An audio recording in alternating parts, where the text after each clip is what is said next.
कार्तिक महात्म 16वां अध्याय। सुनो लगाकर मन सभी, संकट सब मिट जाएं। राजा पृथु ने कहा, हे नारद जी, ये तो आपने भगवान शिव की बड़ी विचित्र कथा सुनाई है। अब कृपा करके आप ये बताइए कि उस समय राहु उस पुरुष से छूटकर कहाँ गया। नारद जी बोले, उससे छूटने पर वह दूत बर्बर नाम से विख्यात हो गया और अपना नया जन्म पाकर वह धीरे धीरे जलंधर के पास चला गया।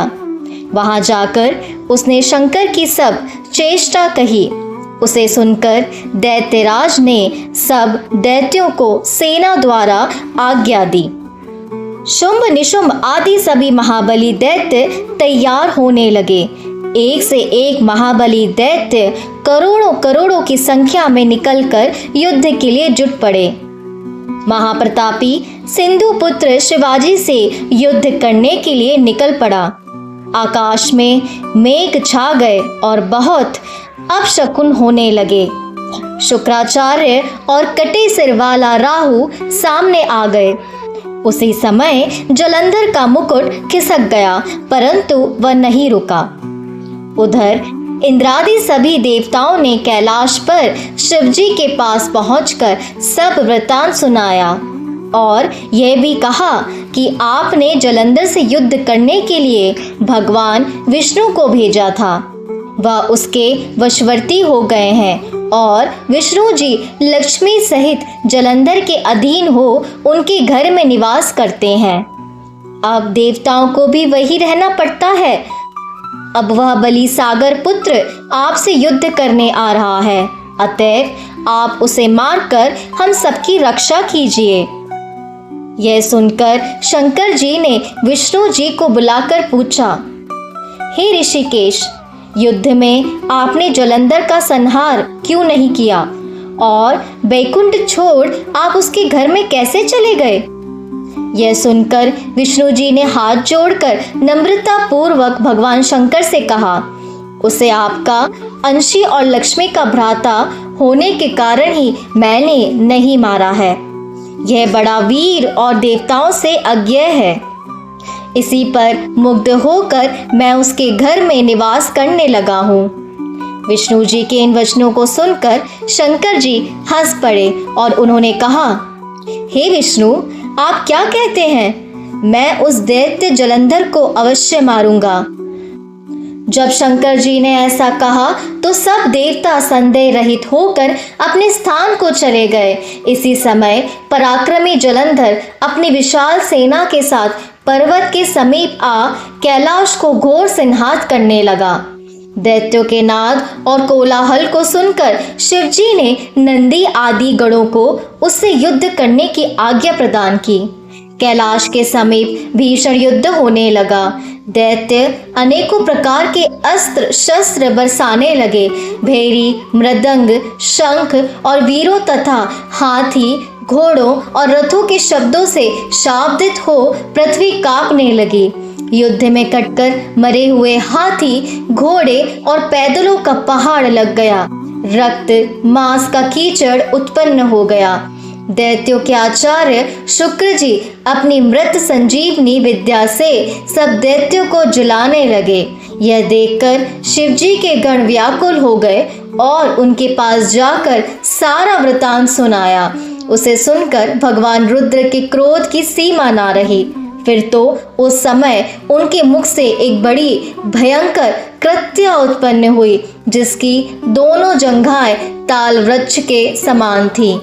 वह युद्ध भूमि में जा सब असुरों का चर्वण करने लग गई और फिर वह शुक्राचार्य के समीप पहुंची और शीघ्र ही अपनी योनि में गुप्त कर लिया। फिर स्वयं भी अंतर्धान हो गई। शुक्राचार्य के गुप्त हो जाने से दैत्यों का मुख मलिन पड़ गया और वे युद्ध भूमि को छोड़ भागे। इस पर शुंभ, निशुंभ और काले नेम आदि सेनापतियों ने अपने भागते हुए वीरों को रोका। शिवजी के नंदी आदि गणों ने भी, जिसमें गणेश और स्वामी कार्तिकेय जी भी थे, दैत्यों से भीषण युद्ध करना आरंभ कर दिया। कार्तिक महात्म्य 17वां अध्याय। भक्ति से भरे भाव है हरि मेरे मन उपजाओ। 17वां अध्याय। कार्तिक कृपा दृष्टि कर जाओ। उस समय शिवजी के गण प्रबल थे और उन्होंने जलंधर के शुंभ निशुंभ और महासुर काल नेमि आदि को पराजित कर दिया। यह देखकर सागर पुत्र जलंधर एक विशाल रथ पर चढ़कर, जिस पर लंबी पतिका लगी हुई थी, युद्ध भूमि में आया। इधर जय और शील नामक शंकर जी के गण भी युद्ध में तत्पर होकर गर्जन लगे। इस प्रकार दोनों सेनाओं के हाथी घोड़े शंख भेरी और दोनों ओर के सिन्नाद से धरती त्रस्त हो गई। जलंधर के कोहरे के समान असंख्य बाणों को फेंक कर पृथ्वी से आकाश तक व्याप्त कर दिया और नंदी को 5, गणेश को 5, वीरभद्र को एक साथ ही 20 बाण मारकर उनके शरीर को छेद दिया और मेघ के समान गर्जना करने लगा। यह देख कार्तिकेय ने भी दैत्य जलंधर को अपनी शक्ति उठाकर मारी और घोर गर्जन किया, जिसके आघात से वह मूर्छित हो पृथ्वी पर गिर पड़ा। परंतु वह शीघ्र ही उठ पड़ा और क्रोधाविष्ट हो कार्तिकेय पर अपनी गदा से प्रहार करने लगा। ब्रह्मा जी के वरदान की सफलता के लिए शंकर पुत्र कार्तिकेय पृथ्वी पर सो गए। गणेश जी भी गदा के प्रहार से व्याकुल होकर धरती पर गिर पड़े। नंदी व्याकुल हो गदा प्रहार से पृथ्वी पर गिर गए। फिर दैत्य ने हाथ में परिधि ले शीघ्र ही वीरभद्र को पृथ्वी पर गिरा देख शंकर जी गण चिल्लाते हुए संग्राम भूमि छोड़ बड़े वेग से भाग चले। वे भागे हुए गण शीघ्र ही शिवजी के पास आ गए और व्याकुलता से युद्ध का सब समाचार कह सुनाया। लीलाधारी भगवान ने उन्हें अभय दे सबका संतोष वर्धन किया। लिखता हूँ माँ पुराण की सीधी सच्ची बात। 18वां अध्याय। कार्तिक मुक्ति का वरदात। अब रौद्र रूप महाप्रभु शंकर नंदी पर चढ़कर युद्ध भूमि में आए। उनको आया देखकर उनके पराजित गण फिर लौट आए और सिंह नाद करते हुए आयुधों से दैत्यों पर प्रहार करने लगे। भीषण रूपधारी रुद्र को देख दैत्य भागने लगे। तब जलंधर हजारों बाण छोड़ता हुआ शंकर की ओर दौड़ा। उसके शुंभ निशुंभ आदि वीर भी शंकर जी की ओर दौड़े।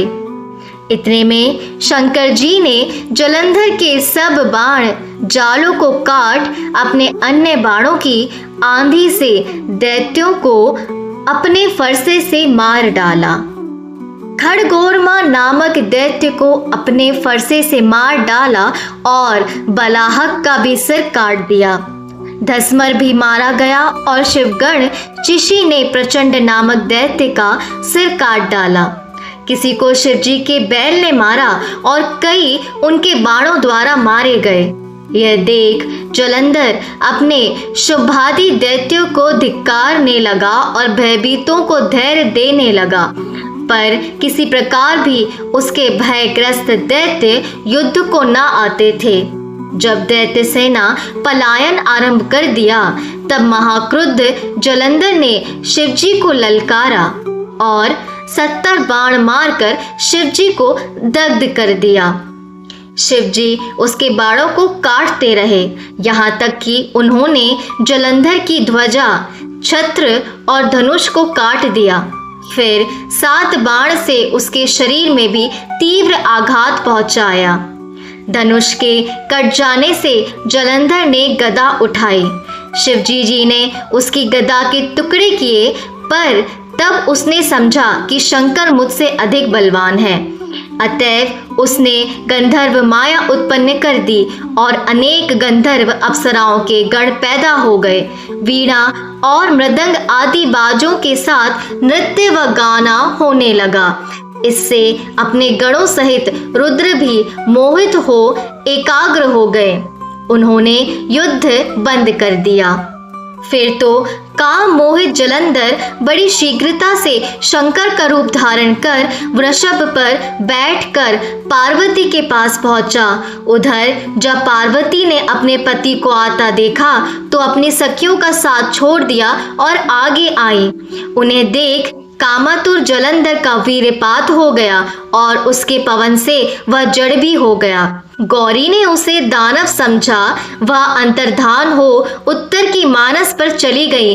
तब पार्वती ने विष्णु जी को बुलाकर दैत्य धन का वह कृत्य कहा और ये प्रश्न किया कि क्या आप इससे अवगत हैं? भगवान विष्णु ने उत्तर दिया, आपकी कृपा से मुझे सब ज्ञात है।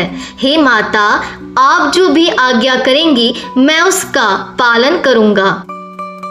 जगत माता ने विष्णु जी से कहा, उस दैत्य ने जो मार्ग खोला है उसका अनुसरण उचित है। मैं तुम्हें आज्ञा देती हूँ कि उसकी पत्नी का पतिव्रत भ्रष्ट करो, वह दैत्य तभी मरेगा। पार्वती जी की आज्ञा पाते ही विष्णु जी उसको शिरोधार्य कर छल करने के लिए जलंधर के नगर की ओर गए।